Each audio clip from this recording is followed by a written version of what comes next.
আমি প্রথমে হে ভগবান অরহৎ সমুদ্রকে প্রণাম করছি এবং আমার শ্রদ্ধেয় গুরুবান্ধবকে বন্দনা করছি, কারণ উপস্থিত শ্রদ্ধেয় রতনানন্দ বান্ধবকে বন্দনা জানাচ্ছি ও এখানে উপস্থিত শ্রদ্ধেয় বড় সম্বন্ধকে বন্দনা জানাচ্ছি। উপাসক উপাসিকাদের পুণ্যদান ও আশীর্বাদ জানাচ্ছি। আমি আজকে অপ্রমাদ বর্গের ২৪ নম্বর গাথাটি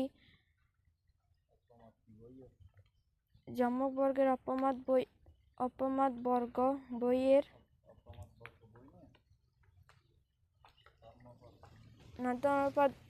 ধর্মপদ বইয়ের অপ্রমাদ বর্গে ২৪ নম্বর গাথাটি আবৃত্তি করে এবং এর পিছনে একটি সংক্ষিপ্ত জাতক রয়েছে, এটা আমি উপস্থাপন করতে যাচ্ছি। নমো তাস্সা ভগবতো অরহতো সাম্মা সম্বুদ্ধাস্সা। নমো তাস্সা ভগবতো অরহতো সাম্মা সম্বুদ্ধাস্সা। নমো তাস্সা ভগবতো অরহতো সাম্মা সম্বুদ্ধাস্সা। উত্তনবতো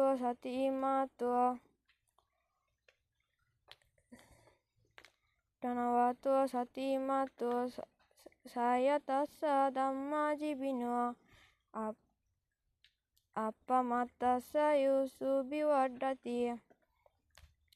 এর পিছনে একটি গাথা রয়েছে, চুল্লপন্থকের উপাখ্যান।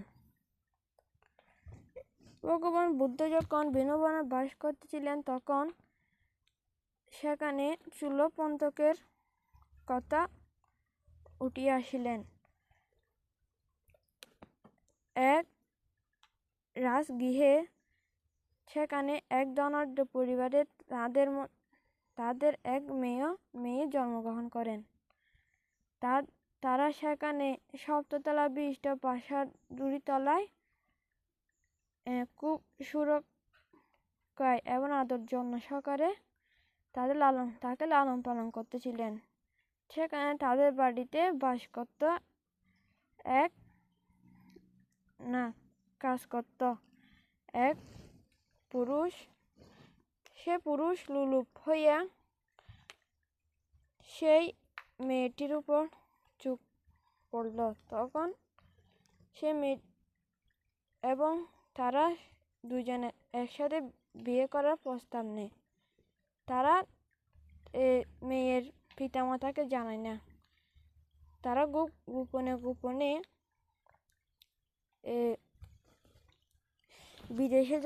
বিদেশে গিয়ে বিয়ে করার জন্য মন্তব্য করতেছিল। মেয়েটি বলল, আমি যদি এখানে থাকি তাহলে আমার পিতামাতা আমাকে খণ্ড করবে। যদি আমি তোমার সাথে থাকি সেটা জানলে চলো আমরা বিদেশে চলে যাই। তখন তারা একই সংকল্প করিয়া বিদেশে চলে যায়। এবং তারা একসাথে থাকতে থাকতে তাদের কুক্ষিতে এক গর্ভ হলো। তখন গর্ভ পরিপক্ক হলে তখন স্ত্রী স্বামীকে বলেন, এখন আপনি পিতামহের বাড়িতে চলে যাই। তখন সে লোকটা বলল, আমি তো সেখানে যাব না, যেতে ভয় করছে। আমি হয়তো সেখানে গেলে আমাকে খণ্ড করে মেরে ফেলতে পারে। আরে না, পিতামাতা হচ্ছে হিতকামী, তারা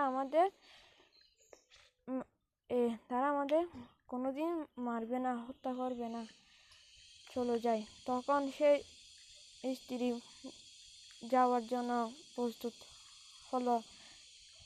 তখন সে স্বামীকে বলল, চলো আজকে আমরা পিতামহের বাড়িতে যাই। তখন সে বলল, আজকে যাব। সেরকম করতে করতে আজকে কালকে এরকম বলতে বলতে আর যায় না। তখন সে স্ত্রী বলল, এ মূর্খ নিজের জীবনের জন্য এখানে একটি পুত্র প্রসব করতে পারতেছে না। তখন স্ত্রী বলল আমি যাব সেখানে পিতামহের বাড়িতে। তখন সে চলে যায়। চলে গেলে তখন গ্রামবাসীদেরকে বলে যায়। তখন স্বামী বাড়িতে ফিরলে তখন মানুষের গ্রামবাসীর থেকে শুনতে পান স্ত্রী নাকি পিতামহের বাড়িতে চলে যাচ্ছে। তখন সে স্ত্রীর পিছনে পিছনে যেতে যেতে তখন স্ত্রীর রাস পৌঁছানোর আগে সেখানে স্ত্রীর পুত্র প্রসব হয়ে যায়। তখন স্বামী বললো এটা কি? এটা হচ্ছে একটা পুত্র। চলো এখন আমরা ফিরে যাই, যেটার জন্য এসেছি সে কাজ এখানে পূরণ হয়ে গেছে। তখন সেই ছেলেটার রাস্তায় জন্ম হয়েছে বলে তাকে নাম দেওয়া হয়েছে মহাপান্তক।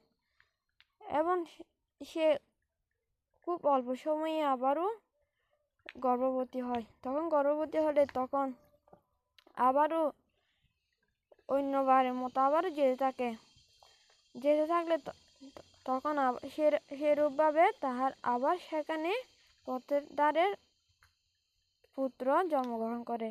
তখন বড় ছেলেটার নাম দেওয়া হয়েছে মহাপান্তক, আবার এর নাম দেওয়া হয়েছে শূলপন্তক, কারণ তারা রাস্তায় জন্মগ্রহণ করেছে বলে।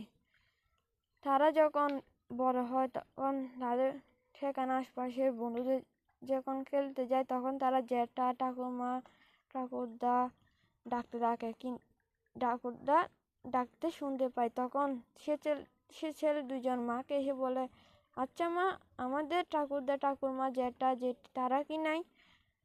আমাদের জ্ঞাতিবর্গ কি মারা গেছে? মা বললেন না, আমাদের জ্ঞাতিবর্গ মারা যায় নাই, তো আমরা তাদের বাড়িতে যাই না কেন? তখন সে মা তাদের আগত বাড়ি থেকে আসার সে কথাগুলো তাদেরকে বলে না। তখন সে ছেলে দুজন তাকে বিরক্ত করতে করতে তখন মা বলল, তোমাদের জ্ঞাতিবর্গ হচ্ছে এক ধনাঢ্য পরিবার, অর্থাৎ রাজ পরিবার। আচ্ছা আমাদের সেখানে নিয়ে জানো। তাদের সেরকম করতে করতে বিরক্ত করতে করতে তারা সেখানে একদিন স্ত্রী বলল স্বামীকে, চলো, তারা তো আমাকে এমন বিরক্ত করতেছে, চলো তাদেরকে একবার গিয়ে দেখিয়ে আসি। তখন তাদেরকে লইয়া যাইবার সময় তারা একটি বিশ্রামশালায় সেখানে বিশ্রাম নিলে তখন সেখানে তার স্ত্রী খবর পাঠায়, মা আমি আসিতেছি এবং আমার ছেলে দুজন আসিতেছে।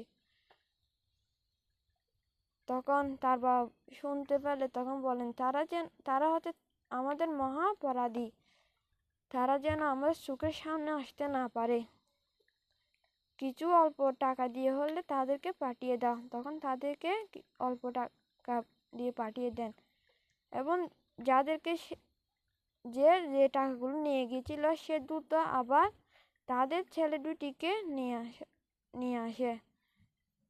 তখন সে ছেলে দুটিকে তাদের বাড়িতে লালন পালন করতেছিল।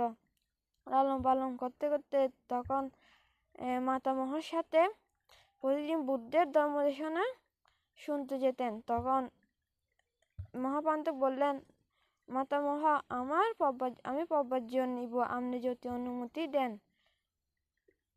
সেই মাতামহ ছিল খুবই ধর্মপরায়ণ উপাসিকা। তখন তাকে সে মহাপান্তকে সেখানে প্রব্রাজ্য গ্রহণ করিয়ে দেন। উপাসিকা সে মাতামহ বলেন, এটাই আমার জন্য খুব উত্তম কাজ হবে। তখন সে পূর্ণ বয়সে বুদ্ধের অনেক বাণী পড়তেন এবং জানতেন, চর্চা করতেন, ধ্যান করতেন এবং এগুলো জানতে করতে করতে তার জ্ঞান অনেক বৃদ্ধি পায়। তখন একদিন সে মার্গফলে প্রতিষ্ঠিত হন। তখন সে ধ্যান করতে থাকত। তখন সেই মহাপান্তক বলল, আমি তো এমন সুখ করতেছি, আমার ছোট ভাই চুল্লপন্ত সে তো আমার মতো আমার মতো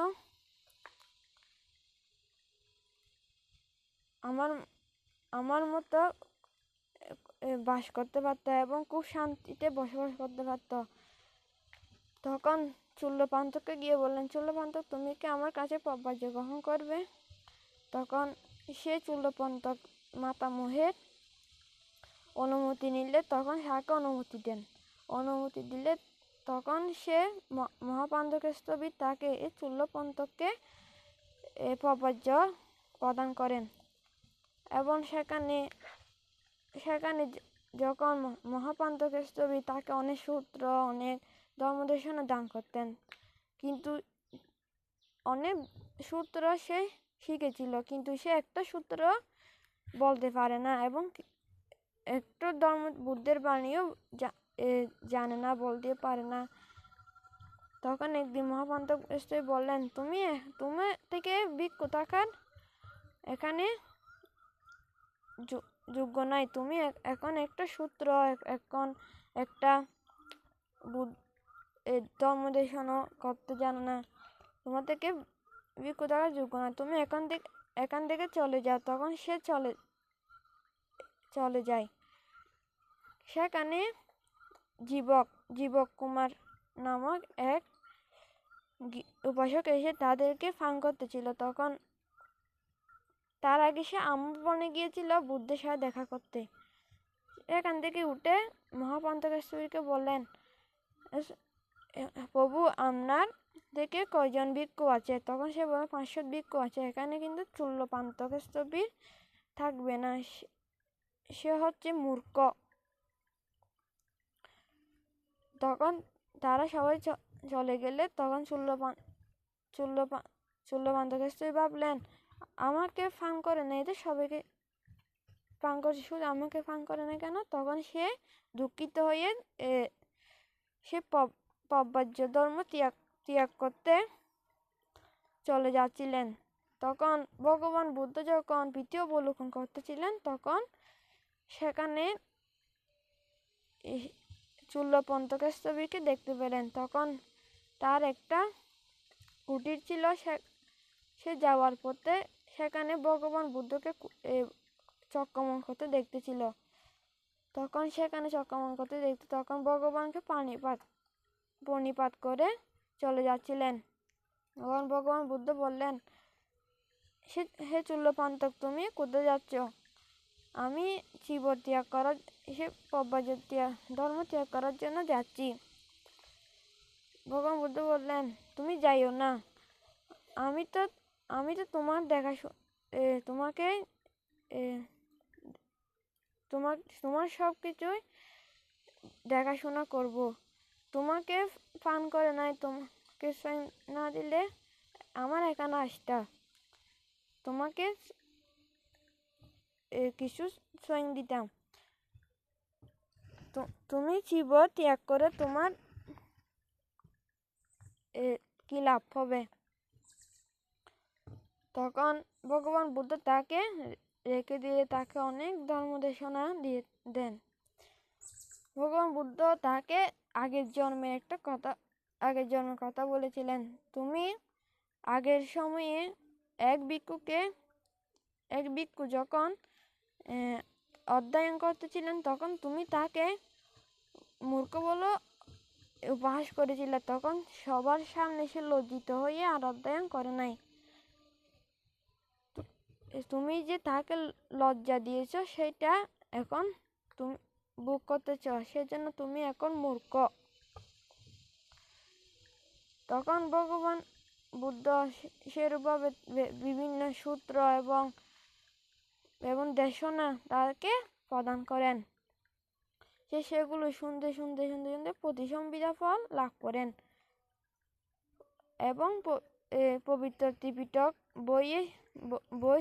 বই পড়তে থাকেন। তারপর থেকে তখন তার থেকে অল্প অল্প ধর্মদেশনা সূত্র মনে থাকতো। তখন যখন জ্ঞাতিদের কাছে দেশনা করত একটু বলতে পারত। তখন ভগবান বুদ্ধ বললেন, তুমি এক সময় প্রত্যেক বুদ্ধের সময়ও তুমি প্রব্রাজ্য গ্রহণ করেছিলে। আমি তোমাকে এর আগের জন্মে তোমাকে আমি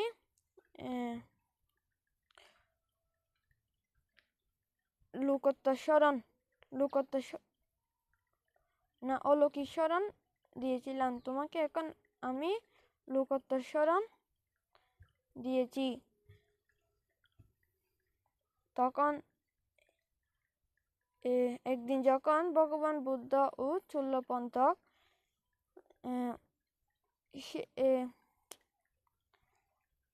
জীবক কুমার যখন ভগবান বুদ্ধকে আনতে যান, তখন সেখানে জীবককে বললেন, হে জীবক, তুমি চুল্লপন্থকে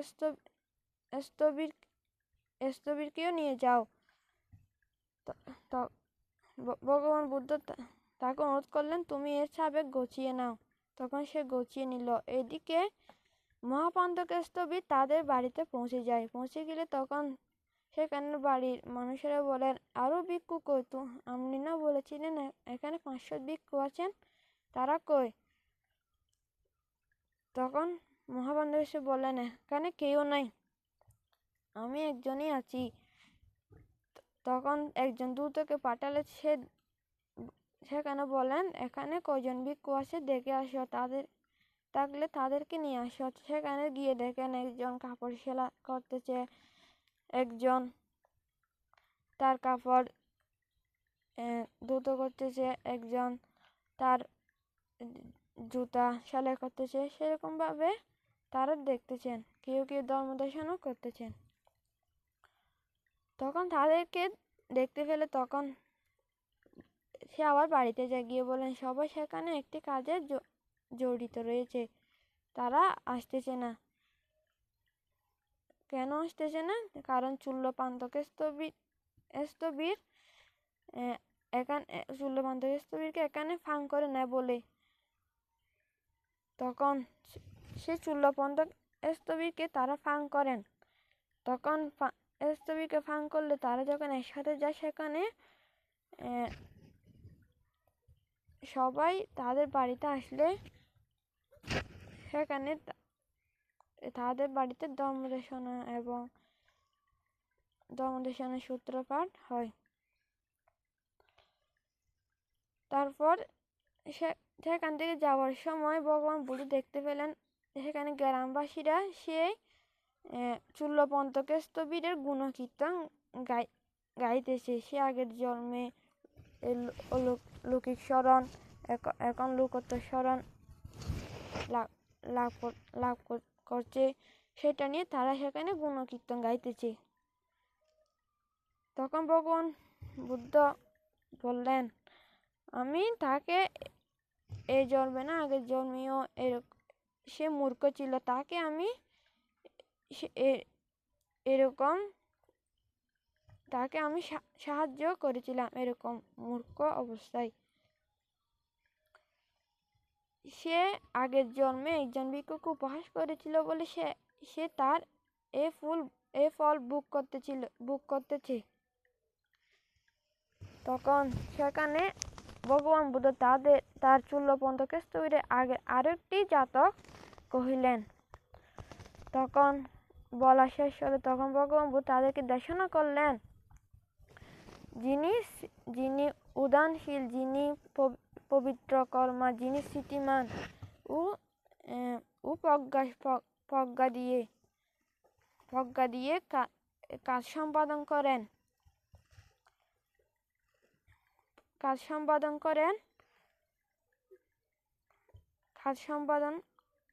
করেন এবং খুব ধৈর্য সহকারে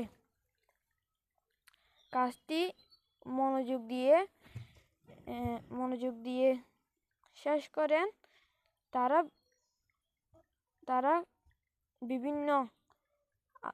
বিভিন্ন জ্ঞান লাভ করতে পারে আস্তে আস্তে, এবং বিভিন্ন বিষয় তারা উপলব্ধি করলে, যেমন একটা গাছ কাটিতেছে তখন সে উপলব্ধি করতেছে যে কি একটু এখানে শক্ত, এখানে একটু নরম, সেটা উপলব্ধি করতেছে, কোন দিকে কাটলে একটু তাড়াতাড়ি গাছটা পড়ে যেতে পারে, সেগুলো উপলব্ধি করতেছে।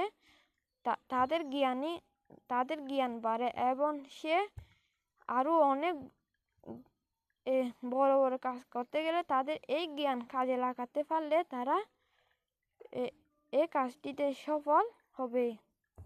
আমি এখন আমার সংক্ষিপ্ত দেশনা এখানে শেষ করলাম। আমি আবারও সে ভগবান রহত সম্যক সমৃদ্ধকে প্রণাম জানাচ্ছি ও আমার শ্রদ্ধেয় গুরুবানদেরকে বন্দনা জানাচ্ছি। ওখানে উপস্থিত শ্রদ্ধেয় রতনানন্দ বানদেরকে বন্দনা জানাচ্ছি। ওখানে উপস্থিত শ্রদ্ধেয় বড় সামনদেরকে বন্দনা জানাচ্ছি এবং উপাসক উপাসিকাদের পুণ্যদান ও আশীর্বাদ জানাচ্ছি। সাধু সাধু সাধু।